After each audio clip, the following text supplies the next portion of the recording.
বিষ্ণু বললেন, জানো না? তাহলে আসো, আমি তোমারে শিখাই দেই। সুবহানাল্লাহ পড়েন।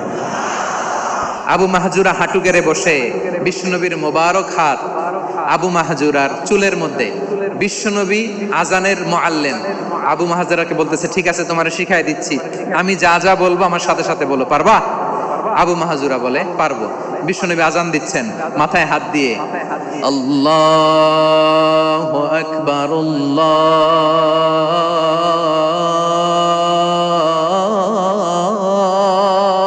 আকবার। আবু মাহজুরা এই বাক্যটা পড়লেন। বিশ্বনবী দ্বিতীয় বাক্য পড়তে আরম্ভ করলেন, আল্লাহু আকবার,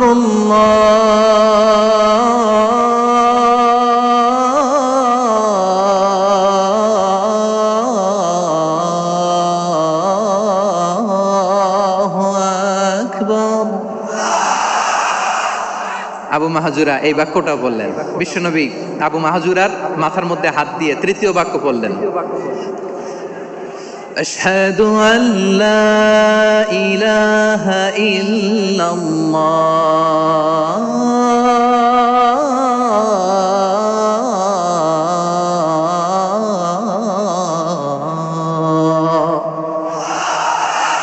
আবু মাহজুরা তৃতীয় বাক্য পড়লেন। বিশ্বনবী একটা বাক্য পরে আবু মাহজুরা পরে, বিশ্বনবী পরে আবু মাহজুরা পরে। আবু মাহজুরা কিন্তু অমুসলিম, মুশরিক। আবু মাহজুরা বলে, এক একটা বাক্য পড়ি আমার কলিজাটা গলে ঠান্ডা হয়ে যায়। এতদিন মোহাম্মদকে গালি দিতাম, এখন মোহাম্মদ আমার মাথায় যখন হাত রাখছে আমার সারা শরীর ঠান্ডা হয়ে গেছে। বিশ্বনবী আজান শেখাচ্ছেন, একটা একটা বাক্য পড়ে আবু মাহজুরাও পড়ে, বিশ্বনবী পড়ে আবু মাহজুরাও পড়ে। পুরো বাক্যগুলো যখন শেষ, আজান শেষ, আবু মাহজুরাও যখন পুরো আজান পড়লেন, আবু মাহজুরা বললেন, এতদিন মোহাম্মদের চেহারা দেখলে আমার ঘৃণা লাগতো, আজ থেকে মোহাম্মদের চেহারার চেয়ে প্রিয় চেহারা আমার কাছে নাই।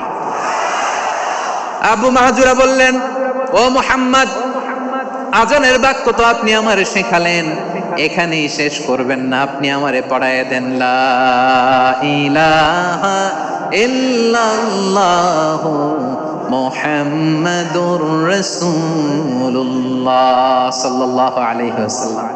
বিশ্বনবীর সাথে দাঁড়িয়ে উনি শাহাদা পড়ে মুসলমান হয়ে গেলেন। এবার আবু মাহজুরা বলে, ইয়া রাসূলুল্লাহ, ইয়া হাবিবাল্লাহ, আমি মুমিন হয়েছি, মুসলমান হয়েছি, আপনার কাছ থেকে আজান শিখার সৌভাগ্য আমি লাভ করেছি গো নবী। আমার কণ্ঠের বড় তারিফ করেছেন আপনি, আমার আজানকে আপনি পছন্দ করেছেন। একটা জিনিস আপনার কাছে চাই, আপনি আমাকে মক্কার মসজিদুল হারামের মুয়াজ্জিন হিসেবে অ্যাপয়েন্ট করে দেন। বিষ্ণু ইসলাম বললেন, যাও আবু মাহজুরা, আমি তোমাকে পৃথিবীর শ্রেষ্ঠতম মসজিদ মক্কার মসজিদুল হারামের মুয়াজ্জিন হিসেবে অ্যাপয়েন্ট করে দিলাম। দেখছেন কিভাবে ট্যালেন্ট হান্টিং করতে হয়, কিভাবে হিউম্যান রিসোর্স মানব সম্পদকে ব্যবহার করতে হয়। আসছিল আজানকে ভেঙাইতে, আসছিল কেন? আজানকে ব্যঙ্গ করার জন্য, বিকৃত করার জন্য। আজানকে বিকৃত করতে যে ইসলামের সবচেয়ে শ্রেষ্ঠ মসজিদের মুয়াজ্জিন হয়ে গেল। পড়েন সুবহানাল্লাহ। হযরত আবু মাহজুরা রাদিয়াল্লাহু তাআলা আনহু ওনার এই সুললিত কণ্ঠ ব্যবহার করে মসজিদুল হারামে এত সুন্দর করে আল্লাহু আকবার বলে আজান দিতেন। মানুষগুলোর, মুসল্লিগুলোর, মক্কাবাসীর হৃদয়কে তিনি বিগলিত করে দিতেন, মানুষের হৃদয়কে ঠান্ডা হয়ে যেত। শুধু এখানেই শেষ না আমার যশোরের ভাইয়েরা। বিশ্বনবী যখন সাইয়েদনা আবু মাহজুরা রাদিয়াল্লাহু তাআলা আনহুকে আজান শিখাচ্ছিলেন, বলেন তো বিশ্বনবীর হাতটা কোথায় ছিল? আবু মাহজুরার মাথার সামনে, এই চুলের উপরে ছিল। আবু মাহজুরা ওই স্মৃতিটাকে ধারণ করবার জন্য, ওই স্মৃতিকে বহন করার জন্য বিশ্বনবীর মোবারক হাত আবু মাহজুরার কপালের চুলের যেই জায়গায় লেগেছে, মৃত্যুর আগের দিন পর্যন্ত আবু মাহজুরা মাথার ওই চুলে কোনোদিন ছুরি আর কামার লাগায় নাই, সেখানে কেচি লাগায় নাই, চুলের মধ্যে খুর লাগায় নাই। আবু মাহজুরা ডান দিকের চুল কাটতো, বাম দিকের চুল কাটতো, পেছনের চুল কাটতো, সামনের চুল কাটতো না। আবু মাহজুরা রাদিয়াল্লাহু তাআলা আনহুর সামনের চুলগুলো বড় হতে হতে যখন এত বড় হয়ে যায়, তিনি চুলগুলো পেঁচিয়ে মাথার মধ্যে রাখতেন। তারপরে তিনি পাগড়ি পরতেন। সবাই জিজ্ঞেস করতো, আবু মাহজুরা এটা আবার কেমন স্টাইল, দেখতে তোমার কি বিদঘুটে লাগে? কেমন অড লাগে, কেমন খারাপ দেখা যায়। মক্কায় এমন কোন মানুষ তো দেখি নাই ডানে চুল কাটে, বায়ে চুল কাটে, পেছনে চুল কাটে, সামনে কাটে না। ওরে আবু মাহজুরা, কেমন দেখা যায় তোমারে, তুমি সামনের চুল কাটো না কেন?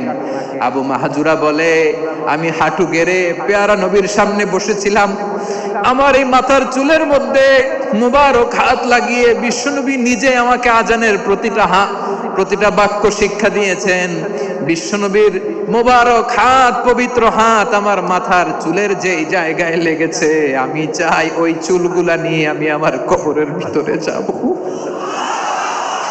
সাইয়েদনা আবু মাহজুরা রাদিয়াল্লাহু তাআলা আনহু ইন্তেকালের আগের পর্যন্ত মাথার সামনের চুলগুলা কাটে নাই। মাথার সামনের চুল তিনি কাটেন নাই। সুবহানাল্লাহি বিহামদি। কেমন ভালোবাসতেন বিশ্বনবী সাহাবীদেরকে, সাহাবারা কেমন ভালোবাসতেন বিশ্বনবীকে। সামনের চুলগুলো বড় হতে হতে এত বড় ছিল, পেঁচিয়ে রেখে পাগড়ি পরতেন, কাটতেন না। নবীর হাত লেগেছিল। সুবহানাল্লাহ পড়েন। তাহলে what is the lesson, moral of the story কি? মোরাল অফ দ্য স্টোরি হচ্ছে, আসছিল আজানকে ব্যঙ্গ করার জন্য, বিকৃত করার জন্য, হয়ে গেল মসজিদুল হারামের মুয়াজ্জিন। দেখেন বিশ্বনবী একটা খারাপ সিচুয়েশনের মধ্যে থেকে কি ভালো জিনিস বের করে আনলেন। আমি যে শুরুতে বলেছি কিভাবে তিনি হিউম্যান রিসোর্সকে ডেভেলপ করেছেন, ম্যানেজ করেছেন। তিনি যে চৌকস ট্যালেন্ট হান্টার ছিল, দেখেন সবার মধ্যে থেকে এর বাছাই করে মুয়াজ্জিন বানাই দিয়েছেন। সুবহানাল্লাহ পড়েন। তার মানে এই না সবাইরে ধরে ধরে উনি মুয়াজ্জিন বানাইছেন। যার যেই ট্যালেন্ট আছে তাকে ওই কাজে অ্যাসাইন করেছেন।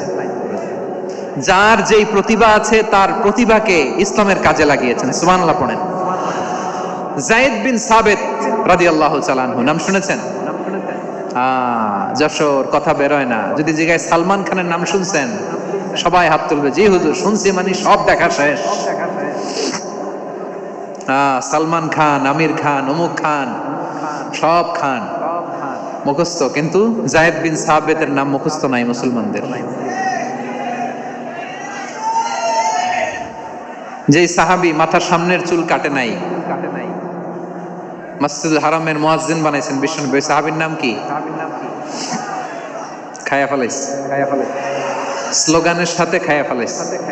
আবু মাহজুরা। কি নাম? আবু মাহজুরা আল জুমাহি রাদিয়াল্লাহু তাআলা আনহু। এই নামটা আজকে নিয়ে যাইতে হবে যশোর। আবু মাহজুরা রাদিয়াল্লাহু তাআলা আনহু। দুই নম্বরে বলছিলাম যায়েদ বিন সাবিত রাদিয়াল্লাহু তাআলা আনহু।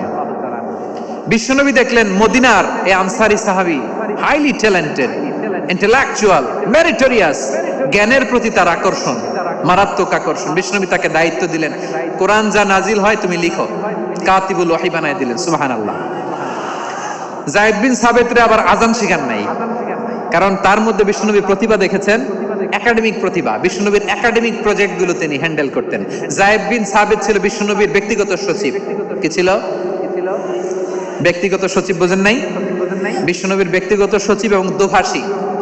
ইহুদিরা কিছু লিখে দিলে এটার অর্থ বিশ্বনবীরে বুঝায় দিতেন, আবার ইহুদিদের কাছে কিছু লিখতে হলে তিনি লিখে দিতেন। বিশ্বনবী একদিন বললেন, ইন্নী ওয়াল্লাহি মা আমানু ইয়াহুদা আলা কিতাব। ইহুদিরা যে চিঠি পাঠায় অর্থ তো বুঝি না, আরেক ইহুদি আইনে অর্থ করা লাগে। আবার ইহুদিদের কাছে কিছু লিখে পাঠাইতে চাইলে আমরা তো লিখতে পারি না, ইহুদিরে দিয়ে লেখা লাগে। ওরা যে পয়রা শোনায় লিখে দেয়, আমি ওদের বিশ্বাস করি না। আমার নিজের একজন লোক দরকার। বিশ্বনবী এই যায়েদ বিন সাবিতকে চুজ করলেন ল্যাঙ্গুয়েজের জন্য। উনি বললেন, যায়েদ তোমার সফট স্কিলকে ডেভেলপ করতে হবে, তুমি হিব্রু ল্যাঙ্গুয়েজ শিখে ফেলো। যায়েদ বিন সাবিত বলল, বিশ্বনবীর মোটিভেশন আর ইন্সপিরেশন পেয়ে আমি 15 দিনে ইহুদিদের এই হিব্রু ল্যাঙ্গুয়েজ শিখে ফেললাম। শুধু শিখে ফেললাম না, হাত্তা হাদিকতু, even I became master in the language. এই ভাষা আমি পারদর্শী হয়ে গেলাম। এরপরে ইহুদিরা চিঠি লিখে পাঠালে আর কোনো ইহুদি ডাকা লাগতো না, আমি নবীর এটার অর্থ শুনে পরে বুঝায় দিতাম। আবার ইহুদিদের কাছে চিঠি লেখা লাগলে আমি যায়েদ বিন সাবিত চিঠি লিখে দিতাম। সুবহানাল্লাহ। দেখেন, এত সাহাবীর মধ্যে থেকে বিশ্বনবীর একাডেমিক প্রজেক্ট, ব্যক্তিগত সচিব, দোভাষী হিসেবে তিনি যায়েদ বিন সাবিতের মতো তরুণকে নির্বাচিত করেছেন। কেমন ট্যালেন্ট হান্টার ছিল আমার নবী। সুবহানাল্লাহ পড়বেন না? বিশ্বনবীর ইন্তেকালের পরে সাইয়েদনা আবু বকর রাদিয়াল্লাহু তাআলা আনহু যখন খলিফা হয়ে আসলেন, কোরআনকে সংকলনের দায়িত্ব দেয়া লাগবে, কোন সাহাবীকে দিবেন? সব সাহাবারা মিলে পরামর্শ করলেন। সাইয়েদনা আবু বকর, ওমর সবাই মিলে এই বিশাল কোরআন সংকলনের গুরু দায়িত্ব বিশ্বনবীর ব্যক্তিগত সচিব, বিশ্বনবীর দুভাষী, বিশ্বনবীর সিলেক্ট করাই লোক যায়েদ ইবনে সাবিত রাদিয়াল্লাহু তাআলা আনহুকে দিয়েছে। কোরআনের কপি তো আজকে এখানে রাখে নাই। এই যে আজকের যে কোরআন পড়েন, এটা আগে এরকম ছিল না। কোরআন নাজিল হলে সাহাবারা চামড়ার, উটের চামড়ায় লিখে ফেলতো, উটের চ্যাপ্টা হাড্ডির মধ্যে লিখে ফেলতো, গাছের গুড়ির মধ্যে লিখে ফেলতো, বিভিন্ন জনের কাছে ছড়ানো ছিটানো ছিল। আবু বকর রাদিয়াল্লাহু তাআলা আনহু একসাথে করলেন, পরবর্তীতে উসমান রাদিয়াল্লাহু তাআলা আনহু একসাথে করলেন 114 সূরার। এখন এই মুসহাফ, এই কম্পাইলেশন, এই কপি আমরা পেয়েছি, যার হিউজ কন্ট্রিবিউশন ছিল। এই পুরো কোরআন কম্পাইলেশনের প্রজেক্ট ম্যানেজার ছিল যায়েদ বিন সাবিত রাদিয়াল্লাহু তাআলা। কোরআন কম্পাইলেশনের প্রজেক্ট ম্যানেজার, দেখেন উনারে মাথায় হাত দিয়ে আজান শিখায় নাই, সুবহানাল্লাহ কইবেন না? তাহলে প্রথম সাহাবী আবু মাহজুরাকে মুয়াজ্জিন বানাইলেন, যায়েদ বিন সাবিতকে ব্যক্তিগত সচিব আর দোভাষী বানালেন, মুসআব ইবনে উমাইর রাদিয়াল্লাহু তাআলা আনহুকে ইসলামের প্রথম অ্যাম্বাসেডর বানালেন। তাহলে তৃতীয় নাম্বার একজন সাহাবীর নাম বলছি, মুসআব ইবনে উমাইর। মুসআব কি নাম? নামটা কেমন লাগে? এই কয়েকজনের ভাল লাগে, বাকিদের ভাল লাগে না? ভাল লাগে? এই এই আর কয়েকটা মিনিট দেওয়া যাবে না আমাকে আল্লাহর রাস্তে? হ্যাঁ ঠিক আছে, আমি তোমাদেরকে ভালোবাসা দেখাবো, দোয়া করব যদি চুপ থাকো, একেবারে চুপ, কষ্ট সহ্য করো। বাকিরা যা সওয়াব পাবে তোমরা ডবল পাবা, যেহেতু কষ্ট বেশি, কিন্তু চুপ। 3 নাম্বার সাহাবীর নাম মুসআব। এই ধাক্কাধাক্কি কেন? ধাক্কাধাক্কি কেন রে ভাই? না না না, এরকম হইলে আসবো না যশোর, আমি আর আসবো না। হয় পিছনে চলে যাও, নাহলে চুপ, ধাক্কাধাক্কি নেই। 3 নাম্বার সাহাবীর নাম মুসআব। কি নাম? He was the first ambassador in Islam. ইসলামের প্রথম ডিপ্লোম্যাট, প্রথম কূটনৈতিক, ইসলামের প্রথম কূটনৈতিক, ইসলামের প্রথম ডিপ্লোম্যাট, প্রথম অ্যাম্বাসেডর মুসআব ইবনে উমাইর। মক্কার তরুণ যুবক, উনি পারফিউম লাগাইলে মানুষ দেখলেই বুঝতো এটা মুসআব লাগাইছে। এমন ড্যাশিং ফেসের ছিল, এমন স্মার্ট ড্যাশিং ফেস, এমন পার্সোনালিটির মানুষ ছিল মুসআব রাদিয়াল্লাহু তাআলা আনহু। কারণ যিনি ইসলামের স্পোকম্যান হবেন, মুখপাত্র হবেন, তার স্মার্ট হওয়ার দরকার আছে না নাই? আকাবার প্রথম শপথ যখন হলো, তাদের সাথে বিষ্ণু ঈসা ইসলাম মদিনাতে একজন মুখপাত্র পাঠালেন, ডিপ্লোম্যাটকে পাঠালেন, অ্যাম্বাসেডর অফ ইসলাম, তিনি হচ্ছেন মুসআব ইবনে উমাইর। পড়েন সুবহানাল্লাহ। বিশ্বনবী দেখলেন সে অনেক স্মার্ট, তার ডেডিকেশন আছে, সিনসিয়ারিটি আছে, এবং মদিনায় যে আউস খাজরাজ গোত্রের নেতাদের সাথে ডিল করতে হবে, ইহুদিদের সাথে ডিল করতে হবে, ওখানে একজন পাক্কা জানু খেলোয়াড়ের দরকার আছে না নাই? মুসআব ইবনে উমাইর রাদিয়াল্লাহু তাআলা আনহু, ওনাকে বিষ্ণু ঈসা ইসলাম চুজ করলেন।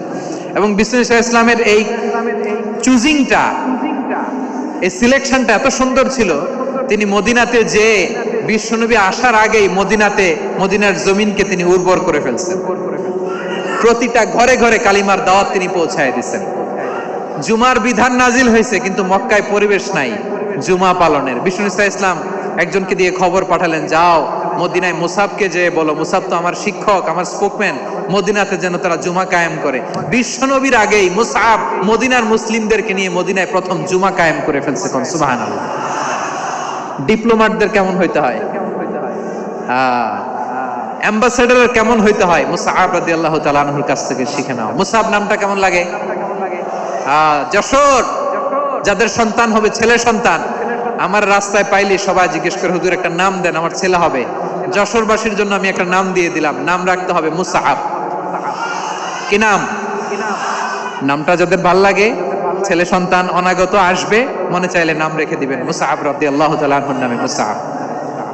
তাহলে মুসআব রাদিয়াল্লাহু তাআলা আনহুকে বিশ্বনবী ল্যাঙ্গুয়েজ শিখান নাই, সফট স্কিল শিখান নাই।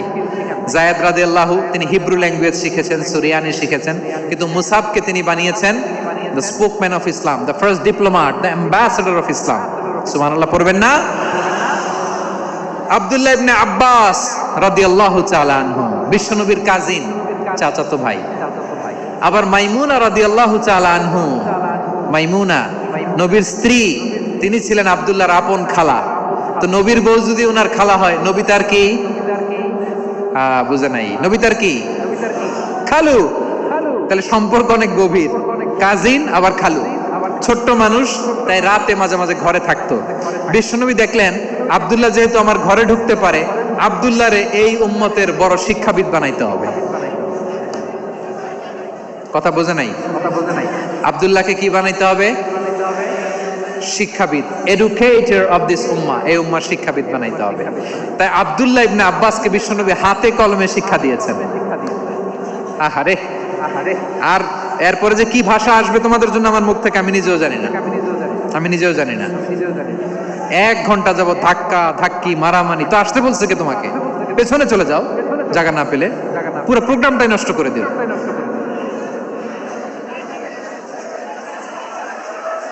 জি, আমার দিকে তাকান, আমি শেষ করে দিচ্ছি। হবে না, ইন্টেলেকচুয়াল আলোচনা এখানে হবে না, আমি বুঝতে পারছি, আমি শেষ করে দিচ্ছি। আব্দুল্লাহ ইবনে আব্বাস রাদিয়াল্লাহু তাআলা আনহু, মনোযোগ দিয়ে কয়েকটা মিনিট শুনেন, আমি এখনই শেষ করে দিচ্ছি। এরপর আওয়াজ করবে, এই যে এগুলো কি আমি বুঝলাম না। আমি বললাম না সব করা যাবে, বসে যাও, শুয়ে যাও, চলে যাও, আওয়াজ করা যাবে না। অন্যকে বসো এটাও বলার দরকার নেই, জাস্ট এদিকে তাকাও। আল্লাহ। আব্দুল্লাহ ইবনে আব্বাস রাদিয়াল্লাহু তাআলা আনহু, ওনাকে বিশ্বনবী হাতে কলমে শিক্ষা দিয়েছেন, যেহেতু উম্মতের শিক্ষাবিদ হবেন, এডুকেটর হবেন। তো বিশ্বনবী রাতে যখন তাহাজ্জুদ পড়তেন, ছোট্ট আব্দুল্লাহ ঘরে থাকতো। বুঝতে পেরেছেন? ছোট্ট মানুষ তো ঘরে থাকতো। তো বিশ্বনবী তাহাজ্জুদের জন্য একবার দাঁড়িয়েছেন, ছোট্ট আব্দুল্লাহ ওযু করে দাঁড়াইছে। আচ্ছা বলেন তো, ইমাম আর মুসল্লি মোট যদি 2 জন হয়, একজন ইমাম একজন মুসল্লি, তো মুসল্লি ইমামের কোন দিকে দাঁড়াবে? ডানে দাঁড়াবে। ছোট্ট আব্দুল্লাহ বুঝে নাই, বিশ্বনবী তাহাজ্জুদ শুরু করেছেন, উনি ইক্তেদা করছেন আর দাঁড়াইছেন বায়ে। কোথায় দাঁড়িয়েছেন? আব্দুল্লাহ বলেন, যখন আমি বায়ে দাঁড়ালাম, আখাযা রাসূলুল্লাহ সাল্লাল্লাহু আলাইহি ওয়াসাল্লাম উযুনি আল ইউমনা ইয়াফতিলুহা, বিশ্বনবী নামাজরত অবস্থায় আমার কান ধরে টেনে আমার ডান দিকে এনে দাঁড় করায় দিলেন। পড়েন সুবহানাল্লাহ। দেখেন, হাতে কলমে শিক্ষা। আর জীবনে ভুল হবে? কথা কয় না, আর ভুল হবে? আর ভুল হবে না। এভাবে বিশ্বনবীর অনেক সঙ্গ পেয়েছেন, সফর করেছেন, একই বাহনে বসেছেন, এক বাহনে বসে লম্বা নাসিহত করেছেন, বলেছেন, ইয়া গোলাম ইহফাজিল্লাহ ইয়াহফাজকা, ইহফাজিল্লাহ তাজিদহু তুজাহাক, ইযা সাআলতা ফাসআলিল্লাহ ওয়া ইযা ইসতাআনতা ফাসতাইন বিল্লাহ। আল্লাহর বিধান মানো, আল্লাহর বিধান রক্ষা করো, আল্লাহ তোমায় রক্ষা করবে। আব্দুল্লাহ, চাইতে হলে আল্লাহর কাছে চাও, সাহায্য চাইতে হলে আল্লাহর কাছে সাহায্য চাও। মনে রাখো, গোটা বিশ্বের সবাই যদি তোমার সাহায্য করতে চায়, ততটুকুই করতে পারবে যতটুকু আল্লাহ তোমার নসিবে রেখেছে। গোটা বিশ্ব যদি তোমার বিরুদ্ধে ষড়যন্ত্রে দাঁড়িয়ে যায়, ক্ষতি ততটুকু করতে পারবে যতটুকু তোমার জন্য বরাদ্দ আছে, এর বাইরে কিছু করতে পারবে না। আওয়াজ করে বলেন ঠিক কিনা? এভাবে হাতে কলমে শিখিয়েছেন, বিশ্বনবীর সঙ্গ পেয়েছেন। উনাকে বিষ্ণু ইসলাম শিক্ষাবিদ, এডুকেটর অফ দিস উম্মাহ হিসেবে সিলেক্ট করেছেন, হাতে কলমে শিখিয়েছেন। বিশ্বনবী একবার প্রকৃতির ডাকে সাড়া দিয়ে এসেছেন। এখন কি করতে হবে? নামাজের জন্য ওযু করতে হবে।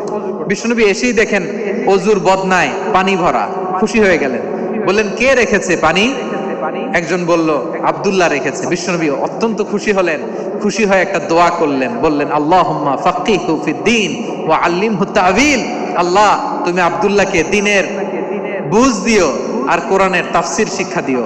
বিশ্বনবীর এই দোয়া এমন লাগছে, উনি রাইসুল মুফাসসিরিন, এই পৃথিবীতে যত মুফাসসির ছিল, যত মুফাসসির আসবে, সকল মুফাসসিরের সম্রাট হিসেবে স্বীকৃত হয়েছেন আব্দুল্লাহ ইবনে আব্বাস। বিশ্বনবী ওনারে আজান শিখান নাই, বিশ্বনবী ওনারে ল্যাঙ্গুয়েজ শিখান নাই, বিশ্বনবী ওনারে অ্যাম্বাসেডর বানান নাই, হাতে কলমে শিক্ষা দিয়েছেন। ছোট্ট মানুষ, বিশ্বনবী ইন্তেকাল করলেন, আবু বকরের সময় গেল, ওমরে ফারুকের খেলাফত, তখনও তিনি তরুণ। ওমরে ফারুক রাদিয়াল্লাহু তাআলা আনহু ওনার ক্যাবিনেট মিনিস্ট্রির বৈঠকে এই আব্দুল্লাহ ইবনে আব্বাসকে পাশ দিয়ে বসায় রাখতেন। বয়স্ক সাহাবারা এটা পছন্দ করতো না। তারা বলতো ঘটনা কি, আব্দুল্লাহর মতো ছেলে নাতি আমাদের আছে, এরা কেন রাখে ওমরে ফারুক? ওমরে ফারুক এটা টের পেলেন, তিনি বুঝতে পারলেন যে ক্যাবিনেট মেম্বাররা এটা পছন্দ করে না, ছোট্ট আব্দুল্লাহরা কেন রাখি, কেন যে রাখি এটা একদিন বুঝাবো। একদিন মিটিং এ তিনি সবাইকে বললেন, ইদা জাআ নাসরুল্লাহি ওয়াল ফাতহ। এই আয়াত দ্বারা উদ্দেশ্য কি বলেন তো মুরব্বী সাহাবীরা? এক সাহাবী বলেন, এই সূরা দ্বারা উদ্দেশ্য, আল্লাহ বলেছেন আমাদেরকে বিভিন্ন ল্যান্ড, বিভিন্ন এলাকা বিজয় করতে হবে। ওমরে ফারুক বললেন না, হয়নি। আরেকজন বললেন, বিজয় হওয়ার পর আমাদের বেশি বেশি আল্লাহর বরত্বের ঘোষণা দিতে হবে, এটা উদ্দেশ্য। ওমরে ফারুক বললেন না, হয় নাই। যারা জিজ্ঞেস করেন কেউ পারে না। সব শেষে বিশ্বনবী ছোট্ট আব্দুল্লাহরে বলেন, আব্দুল্লাহ, ইদা জাআ নাসরুল্লাহি ওয়াল ফাতহ এর দ্বারা উদ্দেশ্য কি বলো তো? ছোট্ট আব্দুল্লাহ বলেন, হুয়া আজালু রাসূলিল্লাহ। এই আয়াত দ্বারা বিশ্বনবীর বিদায়কে উদ্দেশ্য নেওয়া হয়েছে। ওমরে ফারুক বললেন, হাযা হুয়া, এটাই তো সঠিক উত্তর, এটাই সঠিক তাফসীর এই আয়াতের। কারণ ইদা জাআ নাসরুল্লাহি ওয়াল ফাতহ, যখন আল্লাহর সাহায্য আর বিজয় আসবে, ওয়া রাআইতান নাসা ইয়াদখুলুনা ফি দীনিল্লাহি আফওয়াজা, আপনি দেখবেন দলে দলে ঢলে ঢলে বানের পানির মতো মানুষ ইসলামের দিকে ঢুকতেছে, ইসলামের বিজয় হয়েছে। তো ইসলামের বিজয়ের মিশন নিয়ে নবী আসছে, বিজয়ী যখন হয়ে গেছে এখন তো নবীর বিদায় হবে। জোরে বলেন ঠিক কিনা? কোন সাহাবী এই সূক্ষ্ম কথাটা ধরতে পারে নাই, ওই আব্দুল্লাহ ছাড়া। আব্দুল্লাহ যখন উত্তর দিছে, সব সাহাবীদের টনক নড়েছে। এরপর থেকে কোন ক্যাবিনেট মিটিং এ আর কোন সাহাবারা কোনো প্রশ্ন করে নাই, আওয়াজ করে পড়েন সুবহানাল্লাহ। বিশ্বনবী আব্দুল্লাহ ইবনে আব্বাসকে দ্য এডুকেটর অফ দ্য উম্মাহ, উম্মার শিক্ষাবিদ হিসেবে গ্রহণ করেছেন। আওয়াজ করে পড়তে হবে আল্লাহু আকবার। সাহাবীদের নামগুলো মনে থাকবে? এক নম্বরে আবু মাহজুরা, মুয়াজ্জিন বানাইছেন। যায়েদ ইবনে সাবিত, দোভাষী, ট্রান্সলেটর অফ প্রফেট, এবং তিনি ছিলেন বিশ্বনবীর ব্যক্তিগত সচিব। মুসআব ইবনে উমাইর, the first ambassador and diplomat of ইসলাম। আব্দুল্লাহ ইবনে আব্বাস, এই উম্মার সবচেয়ে বড় এডুকেটর, শিক্ষাবিদ। আরেকজন ছিল আব্দুল্লাহ ইবনে মাসউদ রাদিয়াল্লাহু তাআলা। দুই আব্দুল্লাহ, আব্বাস গেল, আরেকজন হচ্ছে মাসউদ। মক্কার তরুণ, ছাগল পালতো মুশরিকের। বিশ্বনবী আর আবু বকর রাদিয়াল্লাহু তাআলা আনহু একবার গেলেন, যে দেখে এই তরুণ দাঁড়ায় আছে। বিশ্বনবী বলেন, আমি খুব ক্ষুধার্ত, তোমার কাছে কি দুধ আছে ছাগলের? আব্দুল্লাহ ইবনে মাসউদ বলে, আছে। ওয়ালাকিন আনা মুতামান, কিন্তু যে দুধ আছে এটা আমানতের, আমি দিতে পারবো না।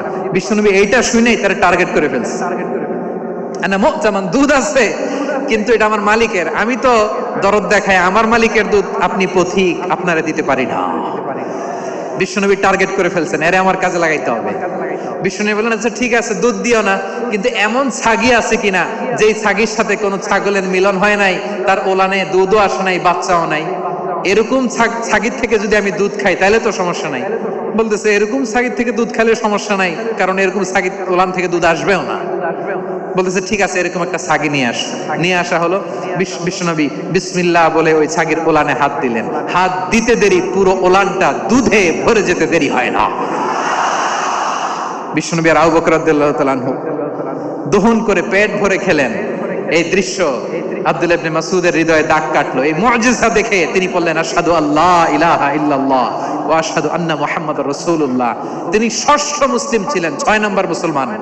ওনাকে টার্গেট করে বিশ্বনবী দেখলেন এমন ইন্টেলেকচুয়াল ব্রেন, উনি সূক্ষ্ম সূক্ষ্ম জিনিস বুঝে বেশি, ফিকহি জ্ঞান ওনার মধ্যে বেশি। বিশ্বনবী ওনাকে কোরআনের জ্ঞান শিক্ষা দিতে লাগলেন। উনি বিশ্বনবী সবার কাছে কোরআন শোনায়, কিন্তু বিশ্বনবী নিজে আব্দুল্লাহ ইবনে মাসউদের কাছ থেকে কোরআন শুনতো। বিশ্বনবী একবার বললেন, ইকরা আলাইয়া ইয়া মাসউদ। ইবনে মাসউদ, একবার শোনাও তো কোরআন দেখি। আব্দুল্লাহ ইবনে মাসউদ বলে, আকরাউ আলাইকা ওয়া আলাইকা উনজিল। নবী, আপনার উপর কোরআন নাজিল হয় আর আমি আপনার সামনে কোরআন পড়বো? বিশ্বনবী বললেন, ইন্নী উহিব্বু আন আসমাআহু মিন গায়রি। আমি নিজে পড়তে যেমনি ভালোবাসি, অন্যে পড়ুক আমি শুনবো, এটাও আমি ভালোবাসি। সূরা নিসা তিনি তেলাওয়াত করে শুনিয়েছেন। এমন সূক্ষ্ম সূক্ষ্ম বিষয় বিশ্বনবী উনাকে ধরিয়ে দিয়েছেন। উনি হয়ে গিয়েছেন, আব্দুল্লাহ ইবনে আব্বাস হয়েছেন রাইসুল মুফাসসিরিন, উনি হয়ে গিয়েছেন ফাকিহুল উম্মাহ। উনার চাইতে বড় ফকি এই পৃথিবী আর দেখবে না। চিল্লায় বলেন সুবহানাল্লাহ। উনি বলতেন, ওয়াল্লাহি ওয়াল্লাহি ইল্লাযী লা ইলাহা গায়রু মা উনজিলাত সূরাতুন ইল্লা ওয়া আনা আ'লামু আইনা উনজিলাত ওয়া ফীমা উনজিলাত। বিশ্বনবী এমন ভাবে কোরআনের দার্স আমাকে দিয়েছেন, কোরআনে যত সূরা নাজিল হয়েছে, যেখানে নাজিল হোক না কেন আমি জানি এটা কোথায় নাজিল হয়েছে এবং কোন প্রেক্ষাপটে নাজিল হয়েছে। এমন একটা সূরা নাই যে সূরার কোথায় নাজিল হয়েছে আমি মাসুদের জানা নাই, কোন প্রেক্ষাপটে নাজিল হয়েছে আমার জানা নাই, এরকম ঘটবে না। চিল্লায় বলেন আল্লাহু আকবার। এই আব্দুল্লাহ ইবনে মাসউদ রাদিয়াল্লাহু তাআলা ওমর ফারুকের সময় কুফার চিফ জাস্টিস ছিলেন। কুফা নগরীর চিফ জাস্টিস। চিফ জাস্টিস বুঝেন নাই? বিচারপতি। কি ছিলেন? সবাই বলে নাই কি ছিলেন? বিচারপতি ছিলেন। এবং ওনার যে ফিকহি জ্ঞানের ধারা, এটাই আলকামা, ইব্রাহিম আন-নাখাই, হাম্মাদ ইবনে সুলাইমান হয়ে ইমাম আবু হানিফা পর্যন্ত পৌঁছেছে। এবং ওনার ফিকহি জ্ঞানের ধারাই হানাফি মাযহাবে অ্যাকসেপ্ট হয়েছে। আজও এগুলো হানাফি মাযহাবে চর্চিত হয়। হানাফি মাযহাবের সব ফিক আব্দুল্লাহ ইবনে মাসউদের ফিকহি জ্ঞানের ধারা থেকে নেওয়া হয়েছে। চিল্লায় পড়েন সুবহানাল্লাহ। তাহলে উনাকে বিশ্বনবী বানিয়েছেন জুরিস্ট, জুরিস্ট, আইনবিদ, ফাকিহ। উনারে আজান শিখান নাই। হিউম্যান রিসোর্স ডেভেলপমেন্ট কিভাবে করবেন, মানব সম্পদের উন্নয়ন কিভাবে করতে হয়, কিভাবে যার যেখানে প্রতিভা কাজে লাগাতে হয় উনি দেখিয়েছেন। সুবহানাল্লাহ পড়বেন না? খালিদ বিন ওয়ালিদ নাম শুনছেন? কে কে শোনেন নাই হাত তোলেন। কি ছিলেন? বীর যোদ্ধা। বীর যোদ্ধা ছিলেন খালিদ বিন ওয়ালিদ। কিন্তু তিনি ইসলাম ধর্ম গ্রহণ করেছেন অনেক দেরিতে, 8ম হিজরিতে। তার মানে 8ম হিজরির আগে উনি মুশরিকদের পক্ষে লড়াই করেছেন। ওনার হাতে কত মুসলিম সাহাবী যে নিহত হয়েছে হিসাব নাই। বিষ্ণুনবী টার্গেট করে রাখছে, তুমি আমাদের মুসলিমদের এত ক্ষতি করলা, তুমি যখন মুসলমান হবা তোমারে দিয়ে আমি এমন কাম করামু যে এটা আর কেউ করতে পারবে না। সুবহানাল্লাহ নাই? যশোর ক্লান্ত হয়ে গেছে।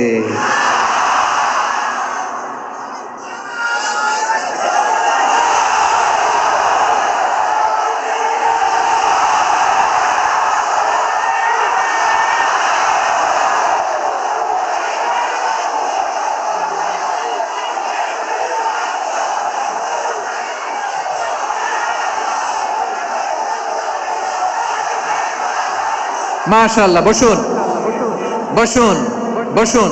খালিদ বিন ওয়ালিদ রাদিয়াল্লাহু তাআলা 8ম হিজরিতে মুসলিম হয়েছেন, মক্কা বিজয়ের আগে। তো মক্কা বিজয়ের আগে যখন মুসলিম হয়েছেন, এর আগে কি করছেন? কাফিরদের সাথে যুদ্ধ করেছেন। উনি উহুদের যুদ্ধে মুসলমানদের যে পরাজয় ভাব, কঠিন পরিস্থিতির মুখোমুখি উনার কারণে পেছন থেকে এমন আতর্কিত আক্রমণ করেছেন, মুসলমানদেরকে কচুকাটা করেছেন। 8ম হিজরিতে আল্লাহ তাআলা হেদায়েতের নূর দিয়ে ওনার হৃদয়টাকে উজালা করে দিলেন। লা ইলাহা, এটা এমন বাণী যার হৃদয় একবার টাচ খাবে, এইটা থেকে সে আর পালিয়ে বেড়াতে পারে। ঝিনুকের ভেতর লুকিয়ে থাকে যেমন মতি, ঝিনুকের ভেতর লুকিয়ে থাকে যেমন মতি, কলমা শাহাদাতে আছে আল্লাহর জ্যোতি, কলমা শাহাদাতে আছে আল্লাহর জ্যোতি। ঠিক কিনা বলেন? মক্কা বিজয়ের আগে মুসলিম হলেন, হওয়ার পরে বিশ্বনবীর টার্গেট ফুলফিল হলো। ওই যে টার্গেট করে রেখেছেন আর দোয়া করেছেন, খালিদ বিন ওয়ালিদ যদি মুসলিম হয় তাকে আমি মিলিটারি চিফ বানাবো। ওনাকে আজান শিখান নাই, ওনারে কান ধইরা নামাজের এই মাথা থেকে ওই মাথা আনান নাই, ফিকহি কোরআনের সূক্ষ্ম তাফসীর ওনারে শিখান নাই, অ্যাম্বাসেডর বানান নাই। বিষ্ণু ইসলাম উনাকে সামরিক অভিযানে প্রেরণ করেছেন। সামরিক অভিযানে তিনি প্রেরণ করেছেন। উনার জীবদ্দশায় উনার নেতৃত্বে যতগুলো যুদ্ধ হয়েছে, একটা যুদ্ধেও তিনি পরাজয় বরণ করেন নাই। ওমর ফারুকের সময়কালে তিনি চিফ অফ মুসলিম মিলিটারি, মানে মুসলিম সেনাপতি হয়েছেন। যশোর আওয়াজ করো, ঠিক কিনা বলো? সেনাপতি, মুসলিম সেনাপতি। তাহলে কিভাবে হিউম্যান রিসোর্স ব্যবহার করতে হয় গোটা বিশ্ব আমার নবীর কাছ থেকে শিখে নাও। খালিদ বিন ওয়ালিদ, ওনাকে বিশ্বনবী একটা উপাধি দিয়েছেন। উপাধিটা হচ্ছে সাইফুল্লাহিল মাসলুল, আল্লাহর নাঙ্গা তরবারি, আল্লাহর খোলা তরবারি, দ্য ওপেন সোর্ড অফ আল্লাহ। খালিদ বিন ওয়ালিদ মুসলিম সেনাপতি। হাসান বিন সাবেত নাম শুনছেন? দেখি উনি কি ছিল বলেন? রাসূলের সভা কবি। কালচারাল হিজিমনিকে ডিফিট করার জন্য উনি ভালো অস্ত্র চালানো জানতেন না, ওই কাজে উনি যেতেন না। ওনার ছিল কাব্য প্রতিভা। কাব্য প্রতিভা, কাফিররা কবিতা দিয়ে নবীকে গালি দিত, বিশ্বনবী বলতেন, ইয়া হাসান আজিব আন রাসূলিল্লাহ, তুমি নবীর হয়ে কাফেরদের এই কথাগুলোর জবাব দাও। বিশ্বনবীর একটা মিম্বার ছিল, বিশ্বনবীর মিম্বারের পাশাপাশি মসজিদে নববীতে এই হাসান বিন সাবিতের জন্য বিশ্বনবী একটা স্পেশাল মিম্বার বানিয়ে দিয়েছেন। এখান থেকে তুমি জবাব দাও। এবং বিশ্বনবী বলেছেন, আল্লাহুম্মা আইয়িদহু বিরূহিল কুদুস, আল্লাহ হাসান আমার পক্ষে জবাব দেয়, তুমি জিব্রাইল মারফত তাকে সাহায্য পাঠাইয়া দিও। রাসূল সাল্লাল্লাহু আলাইহি ওয়াসাল্লামের সভা কবি, the poet of the prophet, নবীর কবি, মানে কবিতা দিয়ে এমন উচ্চাঙ্গের ভাষায় কবিতা দিয়ে তিনি জবাব দিতেন, কাফিরদের গা শিহরে যেত, তাদের হৃদয়ে আগুন ধরে যেত। তাহলে এরকম কবিরও দরকার আছে না নাই? এখন যাকে আল্লাহ দিছে কাব্য প্রতিভা, এরা যদি আপনি যুদ্ধের ময়দানে পাঠান হবে? যারে দিছে সুরেলা গলা, এরা যদি অ্যাম্বাসেডর বানান হবে না। হাসান বিন সাবিত ছিলেন বিষ্ণু ইসলামের কবি। হুযায়ফা ইবনুল ইয়ামান বিশ্বনবীর গোয়েন্দা বিভাগের প্রধান। কিসের প্রধান? হুযায়ফা ইবনুল ইয়ামান, ওনার ছিল ডিটেকটিভ মাইন্ড, গোয়েন্দা বিভাগের প্রধান। এবং উনি হচ্ছেন সাহিবু সিররি রাসূলিল্লাহ, রাসূল সাল্লাল্লাহু আলাইহি ওয়াসাল্লামের গোপন তথ্যের ধারক বাহক। নবীর যেই কথা কেউ জানে না, সব হুযায়ফার পেটের ভিতরে ছিল। সুবহানাল্লাহ পড়েন। মদিনার যত ইহুদিদের একটা লিস্ট ছিল, এই লিস্ট শুধু দুইজন জানতো, বিশ্বনবী আর হুযায়ফা। সুবহানাল্লাহ পড়বেন না? তাহলে ওনাকে কোন দায়িত্ব দিছে? কোন বিভাগ? যশোর, আওয়াজ করো, কোন বিভাগ?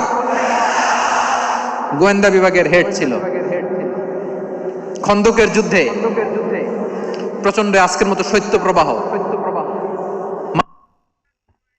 মাটি খনন করতে করতে সাহাবীদের পেটে ক্ষুধা নাই, দাঁড়াইতে পারে না নামাজের জন্য, এত ক্লান্ত, ক্ষুধা, ক্লান্ত, শ্রান্ত। বিশ্বনবী বললেন, কে আছো? এই কঠিন শীত, এই ভয় আর ক্ষুধার মধ্যেও খন্দকের পরীক্ষার টপকে শত্রু শিবিরে যে আমাকে তথ্য দিবা, কে আছো? কারো গায়ে শক্তিই নাই যে দাঁড়াবে, কেউ দাঁড়ায় না। বিশ্বনবী তখন নিজে হুযায়ফাকে ডাক দিলেন, হুযায়ফা, যে আমাকে আজকে শত্রু শিবিরের তথ্য এনে দিবে, সে জান্নাতে আমার মোরাফাকা, আমার সঙ্গী হবে।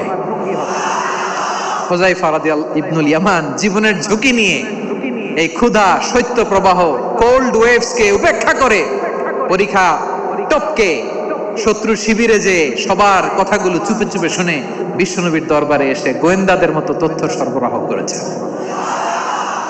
বিশ্বনবীর গোয়েন্দা বিভাগের প্রধান হুযায়ফা ইবনুল ইয়ামান ইন্টেলিজেন্স বিভাগ চালাতেন।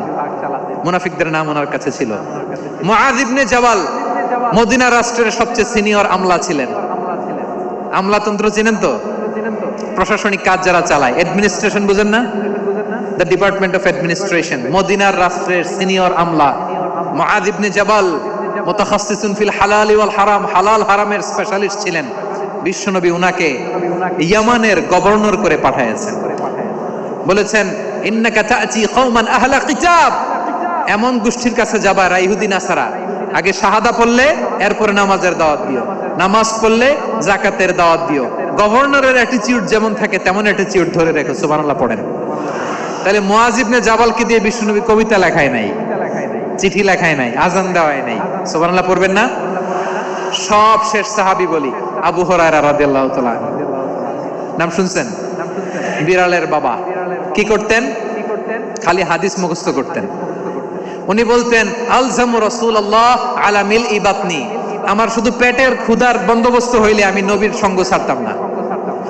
আমার আনসার সাহাবারা ক্ষেত খামারের কাজ করত, আমার মুহাজির সাহাবারা ব্যবসা করত, আর আমি নবীর সাথে সাথে থাকতাম। শুধু সকাল বিকাল দুই বেলা যদি আমার খাবারের বন্দোবস্ত হয়, আমি আর নবীর লক ছাড়ি না। সুবহানাল্লাহ কইবেন না? 5374টা হাদিস তিনি বর্ণনা করেছেন। সবচেয়ে বেশি হাদিস বর্ণনাকারী সাহাবী। হাদিস প্রিজার্ভেশনের কাজে বিশ্বনবী ওনাকে কাজে লাগিয়েছেন। উনি একদিন বলেন, ইয়া রাসূলুল্লাহ আসমাউ মিনকা কাসীরান ফালা আহফাজু, নবী অনেক কথা শুনি আমার মনে থাকে না। বিষ্ণু বললেন, তাই? উবসুত রিদাক, তোমার চাদরটা বিছাও। আবু হুরায়রা বিছালেন, বিশ্বনবী হাত বুলায় দিলেন, এরপরে অনেক হাদিস বর্ণনা করলেন। আবু হুরায়রা বলে, তারপর থেকে বিশ্বনবী যাই বর্ণনা করে আমি শুনি আর একটাও বলি না। এখন সুবহানাল্লাহ। বিশ্বনবী ওনাকে হাদিস প্রিজার্ভেশন, নবীর এই যে লক্ষ্য হাদিস প্রিজার্ভেশনের এই দায়িত্ব দিয়েছেন সাইয়েদনা আবু হুরায়রা রাদিয়াল্লাহু তাআলা আনহুকে। প্রিয় ভাইরা, তাহলে 10 জন সাহাবীর কথা যে বললাম, আপনারা কি খেয়াল করেছেন কত বড় ট্যালেন্ট হান্টার, চৌকস ট্যালেন্ট হান্টার ছিল আমার নবী। এক একজনের এক এক ট্যালেন্ট, এক এক কাজে অ্যাসাইন করেছেন, এক একজনকে এক এক দায়িত্ব দিয়েছেন, এক একজনের প্রতিভাকে এক এক ভাবে বিকশিত হওয়ার সুযোগ দিয়েছেন। আওয়াজ করে বলেন ঠিক কি না? এখন আমার পর্দার আড়ালে আমার মায়েরা বলবে, এতগুলো পুরুষ সাহাবীর কথা বললো, নারী সাহাবীরা কি কিছু করে নাই? হ্যাঁ, একজন নারী সাহাবীর কথা বলে মোনাজাত হবে, দোয়া ছাড়া কেউ যাব না। রুফাইদা আল আসলামিয়া রাদিয়াল্লাহু তাআলা আনহা, ওনার বাবার নাম সাআদ আল আসলামি। বিশ্বনবী কি খেয়াল করলেন দেখেন, সাআদ ছিল মদিনার বড় ডাক্তার। এই নারী সাহাবী রুফাইদা বাবার কাছ থেকে চিকিৎসা বিদ্যা শিখেছেন। যখন শিখছে, বিশ্বনবী দেখলেন আমার তো প্রতি সপ্তাহে সপ্তাহে যুদ্ধে আহত সাহাবীদের সেবা দিবে কে? বিশ্বনবী রুফাইদাকে বললেন, রুফাইদা তুমি মসজিদে নববীর পাশে একটা মেডিকেল ক্যাম্প করো। এই যে সাকিনা আদ্দিন মেডিকেলের আমার ছাত্রী বন্ধুরা, শুনে রাখো, তোমাদের আইকন হচ্ছে রুফাইদা আল আসলামিয়া। বিশ্বনবীর ডিরেকশন অনুযায়ী তিনি মসজিদে নববীর পাশে একটা মেডিকেল ক্যাম্প করলেন এবং আহত সাহাবাদের চিকিৎসা উনি ওনার টিম নিয়ে দিতেন। বিশ্বনবীর পরামর্শে উনি আনসারি এবং মুহাজির মহিলা সাহাবীদেরকে নিয়ে একটা স্পেশাল মেডিকেল টিম গঠন করলেন। খায়বার যুদ্ধে 7ম হিজরিতে যখন বিশ্বনবী যায়, উনি ওনার টিম নিয়ে আসলেন, বললেন, ইয়া রাসূলুল্লাহ, আমরা তো তলোয়ার চালাতে পারি না, আমরা তো তীর মারতে পারি না, আপনি যদি অনুমতি দেন খায়বার অভিযানে আমি আমার টিম নিয়ে মেডিকেল টিমের সেবাটা সার্ভিসটা দিতে চাই। পড়েন সুবহানাল্লাহ। বিশ্বনবী অনুমতি দিলেন, যোদ্ধা সাহাবীদের সাথে রুফাইদা আল আসলামিয়া উনিও মেডিকেল টিম নিয়ে অগ্রসর হলেন। খায়বারের প্রতিটা আহত ইনজুর্ড সাহাবী যারা ইনজুরি শিকার হয়েছেন, সবাই রুফাইদা আল আসলামিয়ার এই মেডিকেল ক্যাম্প থেকে চিকিৎসা সহায়তা পেয়েছেন। সুবহানাল্লাহ পড়েন। দেখেন কিভাবে বিশ্বনবী ট্যালেন্ট বাছাই করতেন, আপনি অবাক হবেন। বাহরাইনের মেডিকেল ইউনিভার্সিটিতে রুফাইদা আল আসলামিয়া মেডিকেল প্রাইজ অ্যাওয়ার্ড প্রতি বছর দেয়া হয়। যদি 8 দিনের এই মেডিকেল, আমার বোনেরা যদি জেনে থাকো জানো, না হলে নতুন করে জানো, সার্চ দিও, রুফাইদা আল আসলামিয়া মেডিকেল অ্যাওয়ার্ড বাহরাইনের ইউনিভার্সিটিতে দেয়া হয়। প্রিয় ভাইয়েরা, তাহলে আলোচনার সামারি আমরা করি। বিশ্বনবী যার যেখানে ট্যালেন্ট তাকে ওইখানে কাজে লাগাতেন। আওয়াজ করে বলেন ঠিক কিনা? এবার একটা ইন্টারভিউ হবে, আওয়াজ করে বলেন, আবু মাহজুরাকে বিশ্বনবী কি বানাইছেন? হ্যাঁ, ভুলে গেছেন? সামনের চুলে হাত দিয়ে বিশ্বনবী কি সুন্দর গলায় আজান শিখালেন। মুয়াজ্জিন। যায়েদ বিন সাবিতকে একাডেমিক প্রজেক্টের দায়িত্ব দিয়েছেন, তিনি ছিলেন বিশ্বনবীর দোভাষী ব্যক্তিগত সচিব। মুসআব ইবনে Umair, the first ambassador of Islam. Abdullah ইবনে আব্বাস, উম্মার বড় শিক্ষাবিদ মুফাসসির। আব্দুল্লাহ ইবনে মাসউদ ছিলেন জুরিস্ট। কি ছিলেন? জুরিস্ট ছিলেন, এই উম্মার সবচেয়ে বড় জুরিস্ট। খালিদ বিন ওয়ালিদ, সেনাপ্রধান। হাসান বিন সাবিত ছিলেন বিশ্বনবীর সভাকবি। কি ছিলেন? বিশ্বনবীর সভাকবি ছিলেন। এরপরে হুযায়ফা ইবনুল ইয়ামান কি ছিলেন? গোয়েন্দা বিভাগের প্রধান। মুআয ইবনে জাবাল কি ছিলেন? সিনিয়র আমলা, ইয়ামানের গভর্নর। আবু হুরায়রা রাদিয়াল্লাহু তাআলা আনহু হাদিস প্রিজার্ভেশনের কাজ করেছেন। আর আমাদের রুফাইদা আল আসলামিয়া রাদিয়াল্লাহু তাআলা আনহা কি ছিলেন? নার্স ছিলেন, নার্স হয়ে মেডিকেল সেবা দিয়েছেন। প্রিয় ভাইয়েরা, পুরো আলোচনার যদি সামারি করি, তাহলে বিশ্বনবী যেভাবে হিউম্যান রিসোর্সকে ম্যানেজ করেছেন, যার যেখানে প্রতিভা কাজে লাগিয়েছেন, আমরাও যদি করি, আমাদের বাংলাদেশের চিত্র আমরা পাল্টে যেতে পারবো। আমরা শুরুতে শুনেছি মানুষের আছে অসীম সম্ভাবনা, প্রতিটা মানুষ অনন্য, যত্ন নিলে, যথাযথ পরিচর্যা করলে মানুষ বিশ্ব জয় করতে পারে। ঠিক কিনা? আমাদের হাফেজে কোরআনের সামনে দাঁড়াতে পারে এমন কোন হাফেজে কোরআন আল্লাহর জমিনে জন্ম হয় নাই। গোটা বিশ্ব কাঁপিয়ে তারা সেরা, আমাদের ক্রিকেটাররা সেরা, আমাদের তৈরি পোশাক শিল্প সেরা। এরকম অনেক অনেক সেরা জিনিস আছে, আমরা এগুলোরে নার্চারিং করতে পারি নাই।